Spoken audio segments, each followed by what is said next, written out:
હવે જોઈએ સમાચારો વિસ્તારથી। ભુજમાં ક્રિકેટનો સટ્ટો ખૂબ મોટા પાયે રમાય છે, પરંતુ પોલીસ તંત્ર સટોડિયાને પકડતું નથી।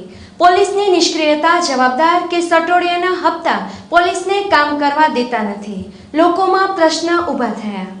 ક્રિકેટનો વર્લ્ડ કપ હવે ચરમસીમાએ પહોંચ્યો છે, ત્યારે ભુજમાં સટોડિયાઓની ચાંદી અને ચાંદી જ જોવા મળે છે।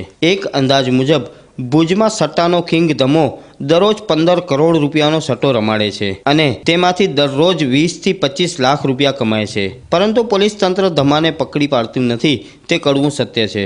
ધમાની સટ્ટો કરવાની જગ્યા ટાઈમ્સ ઓફ કચ્છની ટીમે સમાચારોમાં દેખાડી હતી અને અમારા તમામ શ્રોતાઓને ભુજમાં સટ્ટો ક્યાં રમાય છે તેની ખબર છે, પરંતુ પોલીસ તંત્રને હજી સુધી ખબર નથી કે ભુજમાં સટ્ટો ક્યાં રમાય છે। જો કે પોલીસ તંત્રને ખબર નથી કે પોલીસ હપ્તા તળે દબાયેલી છે, તેવા પ્રશ્નો ભુજના આજે દરેકે દરેક નાગરિકના મનમાં ઊભા થયા છે। જો કે ધમાએ 2015ના વર્લ્ડ કપ માટે 10 થી 15 લાખ રૂપિયાનો હપ્તો ચૂકવ્યા હોવાનું સૂત્રોમાંથી જાણવા મળે છે, તેથી આપણે વિચારી શકીએ છીએ કે ધમાની શા માટે ધરપકડ થતી નથી। જો કે ધમો તો એક જગ્યાએ જ બેસીને સક્રિય કામ કરે છે, પરંતુ તેની નીચેના પંટરો ભુજમાં 50 થી 60 જગ્યાએ ક્રિકેટનો સટ્ટો કરાવે છે તેવી સૂત્રોમાંથી માહિતી મળી છે। તો ભુજમાં ક્રિકેટના સટ્ટાનું દૂષણ દૂર થાય તેવી સ્થાનિક લોકોએ પણ માંગણી કરી છે, પરંતુ સટ્ટાના દૂષણને દૂર કરનાર પોલીસ તંત્ર હરકતમાં આવી નથી તે હકીકત છે। તો ક્રિકેટ સટોડિયાઓ અને સટ્ટા અંગે ભુજના લોકોનું શું વિચારવું છે તે જાણીએ। Mohammad Rafiq cricket world cup ચાલુ છે અને સટ્ટા હિસાબ શું સટ્ટા હકીકતમાં આપણે ક્રિકેટનું ખૂન થઈ રહ્યું છે। આપણે ક્રિકેટ આપણે જોતા હોઈએ, આપણી લાગણીથી જોઈ રહ્યા હોઈએ, તો એમાં શું છે કે સટ્ટો રમાય તો આપણે ક્રિકેટ સ્પોન્સરશીપનું ખૂન થઈ, તો આમાં તો ફિક્સિંગ થાય જ છે। તો આપણે સામે નજર સામે જ છે કે શ્રીલંકા જેવી સારી એવી ટીમ 130 રન બોલ આઉટ થઈ જાય છે ને આરામથી આપણે ટીમ જીતી જાય છે।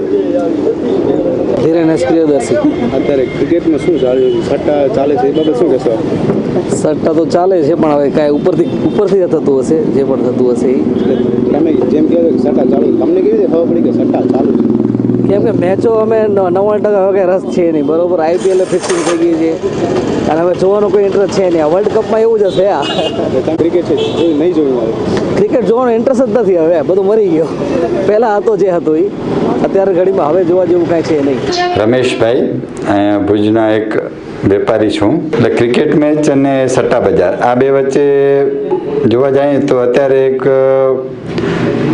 આમ વ્યવસાયીકરણ થઈ ગયું છે ક્રિકેટનું। એક સ્પોર્ટ્સમેન કે એટલે આમ રમતગમતના કરતાં એને એક ધંધો બનાવીને લોકો એને અત્યારે પોતાની આવકનું સાધન બનાવી બેઠા છે, કારણ કે એક ખેલદિલીપૂર્વક જે રમાતી હોય વસ્તુ અને એમાં સ્પોર્ટ્સમેન સ્પિરિટ જે દેખાતી હોય એવું હવે રહ્યું નથી। આપણે અચાનક મેચ જોતા હોય ને એમ થાય આ વિકેટ પડી ગઈ, હવે ખબર જ પડી જાય કે આ મેચ ફિક્સિંગ છે અથવા તો આના માટે કાંઈ ને કંઈ નક્કી થયેલું છે, એટલે હવે આવું થશે આવું થશે।